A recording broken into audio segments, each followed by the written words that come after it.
Hi, I'm Will. I'm Norm. Norm, what do you have today? I have something from the past. Let's time travel back to several years ago. I remember manila envelopes were very fashionable at Very the time. fashionable. They were the best laptop sleeves that you could buy. You could put your laptop in there and then accidentally throw out the laptop with the magazines when you cleared off your magazine try pile. to mail it or something. Yeah, really bad. Because this laptop actually fit in there. It's kind of a big deal. Wow, that is a giant laptop. It's massive, so heavy. Oh, it's like really foggy, musty air. Is that my old MacBook Air? It is your old first generation MacBook Air. That was a really 13 expensive inch. computer at the time. I spent a ridiculous amount of money on that. Martha Stewart's favorite computer. Of all time? Probably of all time. I thought she liked the Mac Cube. So put that thing down. We don't need that anymore. Can I It's throw it away? old. Can I throw it? No, don't throw it away. It's a collectible at this point. All right. It's special.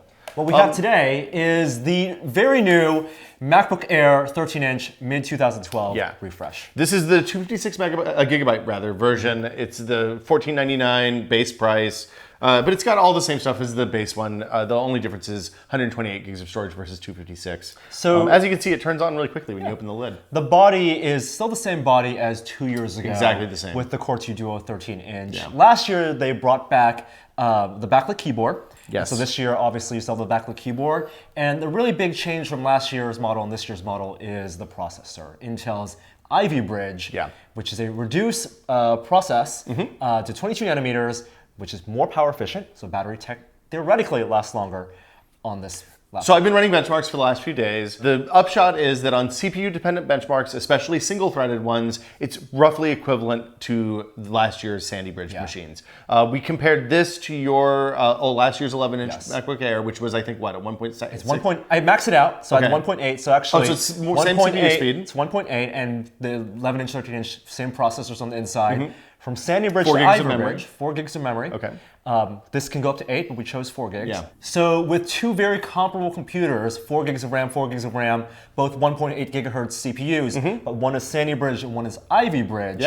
Difference wasn't that noticeable. I've been running a ton of benchmarks, especially in the single-threaded stuff, the stuff that hits one CPU really hard and then is dependent on things like hard drive performance and stuff like that, like Photoshop. Very similar performance. The Ivy Bridge machine was maybe 2 or 3 seconds on a 4-minute run of the Photoshop script. Very intense Photoshop actions on a raw photo. Exactly. Compressor, which is a Final Cut video rendering benchmark that we use, was dramatically faster on the new Ivy Bridge processor.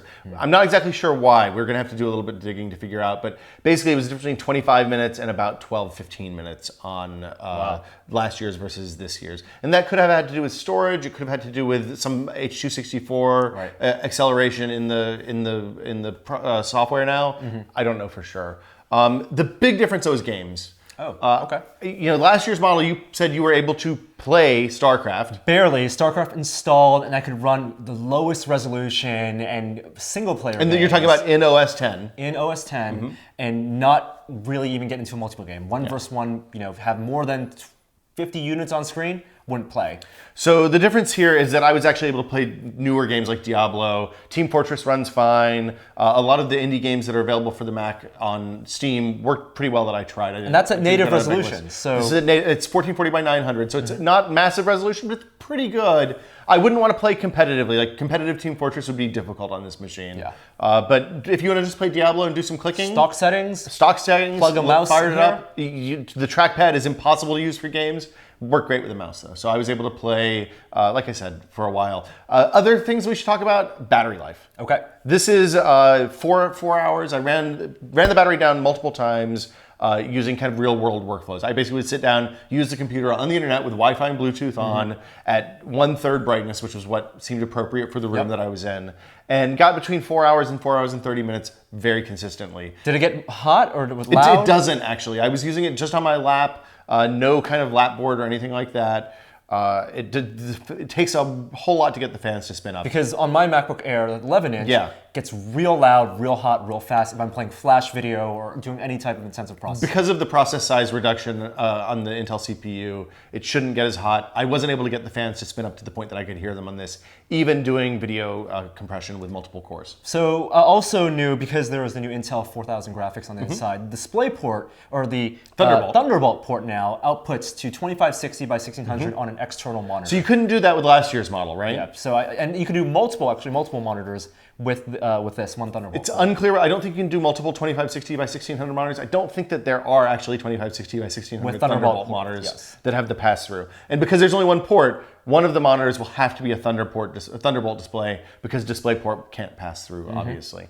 I did also test out the new Thunderbolt $30 gigabit Ethernet adapter. Yes. It performs just like a native adapter does. I was stunned. So useful. I think $30 is very money well spent for that, because if you go to a hotel room and you have no Wi-Fi, you need that tethered. They should have done it last year. The mistake was not having it last year.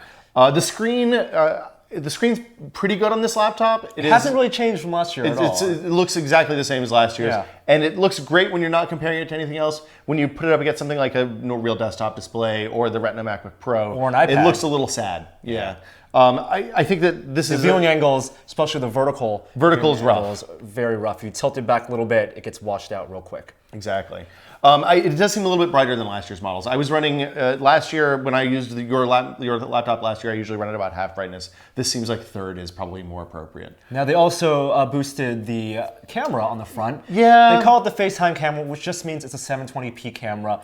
In actual FaceTime calls, did we notice an improvement? I don't think that they're actually sending higher bitrate video across FaceTime yet. Yeah, we can test that right now. I think that's. Oh, you want to make a FaceTime call? Let's do some real testing. I'll call live testing. That's crazy. Yeah. I'm going to FaceTime you up, Chan. For the other ports, there are now two USB 3.0 ports, which very noticeable speed increase when you're plugging in an external USB 3 drive. I'm very excited about that. I actually ordered a USB drive yesterday. I don't have one. I have a phone call. Oh, hi, Norm. I'm going to slide to answer. You should let people know that I'm calling. Connecting, and we're both in the same Wi-Fi network, so this is actually and it's the bad part of your Wi-Fi network. Pretty optimal situation. Hold on, you're sideways. Look at your TV. I'm going to mute me. How do I look, Chen? You look terrible. Why do I look terrible? I feel great. Very low bit rate. Well, I think that's because we're in the bad part of your Wi-Fi network. I did take some image captures. I'm going to kill this. I did take some image captures with the front-facing camera. It's fine. It's not anything special. I mean, you're not going to walk around and try to take good pictures enough for this. Facebook, ladies. You think? You got to get it up real high if you're gonna. You got to get the angle right if you're going to do that. If you go into an Apple store right now, you have two options for the MacBook Air 13. Yeah, they stock 4 MacBook Airs. They stock the base 11-inch, the upgradable 11-inch without upgrades, the base 13-inch, and the upgradable 13-inch without upgrades. That's so confusing that there's an upgradable 13-inch, upgradable MacBook Air, but it's not actually the maxed out one in store. So, for example, if you go to an Apple store right now and you want a 13-inch MacBook Air, you can spend $1,200 on the stock $1199. $1199 on the stock model, and that has 128 gigs of storage. It's the same machine as this with 128 gigs instead and of a 1.8 gigahertz processor. Exactly. If you spend an extra $300, what you get is a boosted storage, double capacity to 256. Which is, it's a little bit expensive for that amount of flash. Expensive for 128 gigs of extra flash. You can't upgrade it. You can't upgrade any of these machines. This is the important thing to note. You can't upgrade memory, you can't upgrade storage. So buy the machine you're going to want for as long as you're going to use this machine. And then if you go online and you start off at the $1,500 model, you can then make 3 more upgrades, 3 potential upgrades. So you can go from 1.8 gigahertz to 2 gigahertz, 256 gigs of storage to 512 gigs of storage, or 4 gigs of memory to 8 gigs of memory. And maxed out, that is $2,199. It's a lot of change. It's a lot of tacos. $1,000 difference between the base MacBook Air 13-inch and the maxed out one. If I was buying this for myself, I think I might actually pay the extra $200 for the CPU and memory upgrade. 512 megs of extra storage for $500 is crazy. Just go buy a really fast USB 3 drive and put an SSD in it. Or wait a year until they're actually Thunderbolt drives. And you can plug those in. Exactly. Other things to note, SD card on the 13-inch, not on the 11-inch. I really like that. It makes it easy to grab photos off of it. Speakers, as before, are built into the hinge. Sound comes out here. They're okay for speakers that come out of the hinge. Like I listened to music with them the other night. It sounds pretty good. It's not particularly loud. You're not going to hear it in a noisy place. I'm going to call that serviceable. Serviceable is exactly the right word. I mean, even with the 11-inch from last year, I could watch a movie with it. Not on an airplane. You're going to want to use headphones, and there is that. Well, and you don't want to listen to a movie with speakers on the airplane anyway, because you're an ass if you do. The other big change is the power jack. So you can see thinner MagSafe. The MagSafe 2. This is the first time they've updated this in a fairly long time. How old is MagSafe? Was it on your first MacBook? Yeah, it was. Yeah, absolutely. Yeah, so it's just thinner profile. You can see the old one was kind of wide and squat. This one's wider and narrower. So the old MagSafe will not plug into the new MacBook. No. But you can buy an adapter. And the new MagSafe won't plug into the old MacBook either. Right? No. Nope. But you can buy an adapter that will make that power brick work with this laptop. So the old MagSafe power bricks work with new laptops. Or if you have a Thunderbolt display or DisplayPort monitor, then you can use that to use the power that's built into the monitor on your laptop, which is handy. That adapter was $10. I think it's well worth it, especially if you have a lot of Mac power bricks around, as we kind of tend to for some reason. And it's a 45 watt one for the comes with the 45 watt. As always, you can use the bigger power bricks if you have a larger MacBook to turbocharge your laptop, and it charges super fast. Awesome. I think this is a really nice laptop. It's a good enhancement. Having better, I don't want to say they're real graphics because they really aren't, but having better graphics so you can play kind of base games is a big improvement for the MacBook Air line. And even when you're not playing games, being able to use this as a workstation, day-to-day workstation and plug into a monitor with a 30-inch monitor is already a nice benefit. It's a substantial improvement to my old 2009 MacBook Pro, which is a 13-inch. There's no reason to buy that 13-inch MacBook Pro anymore. Don't buy it. Buy this instead. It's a much better laptop. And then if you really need Ethernet, buy the $30 Ethernet adapter. If you need optical, buy an external drive. Right. The USB 3.0 ports are entirely serviceable for external hard drive and optical drive. They're going to be Thunderbolt hubs later this year, I'm told. So you'll be able to do things like plug Ethernet adapters and all that into that on your desk and use it as a kind of JV docking station. I mean, I think we're at a point right now where with Ivy Bridge that these MacBook Airs, even last year's Sandy Bridge ones, are totally usable as your primary computer at the office. At the office. I mean, even doing things like podcast editing and little bit of video editing. This was serviceable. You're going to wait a little bit longer than you would if you were using a big MacBook Pro or a Mac Pro or a real desktop machine. But it's something that if you do it occasionally, it's more than enough machine. And if you're on a Core 2 Duo computer, whether it's a MacBook Pro or 2 years ago MacBook Air, it is a massive upgrade, both in performance and battery life. If you're on last year's Sandy Bridge MacBook Air, whether it was the 11-inch or the 13-inch, I don't think it's worth the upgrade for the USB 3. It's a real minimal improvement, even on GarageBand, which is single-threaded and should see more of a boost because of the speed boost improvements, turbo boost improvements in this machine.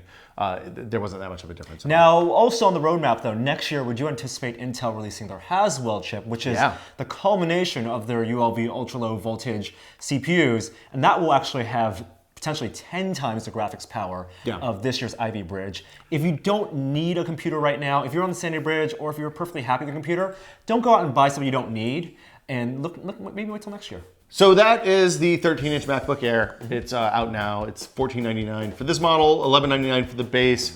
I think that it's worth paying the extra money for the storage. I think 128 gigs is not enough storage. You've been using a laptop with 128 gigs. How do you feel about that? I'm down to 20 gigs all the time. It's never enough. Never enough. Big improvements on graphics, especially if you like to play games, or if you do things that can do a little bit more with 3D acceleration. Otherwise, if you're running Sandy Bridge, I don't think there's a whole lot of reason to upgrade this machine. Wait till next year. Haswell, 10x the graphics, potentially Retina display. Yeah, Retina display on this machine would be a real game changer. That's going to come at some point in the future. So until next time, I'm Will. I'm Norm. See you guys later. Bye.